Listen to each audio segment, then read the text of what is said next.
Hey everybody, this is the part for my air compressor I ordered. It's a check valve for the Hitachi.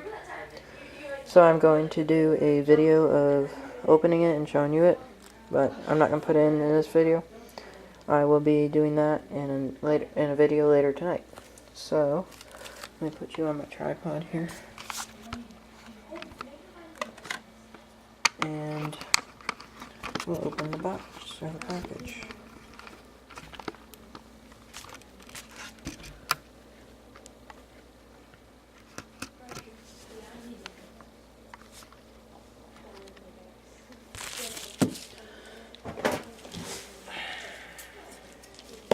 I'm just opening the package right now.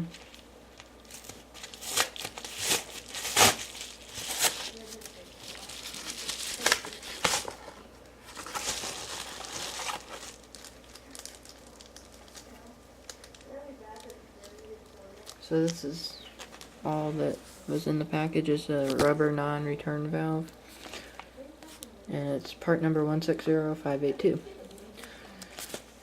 So if you have any questions, write a comment below the video. As always, comment, rate, and subscribe, and I'll see you later.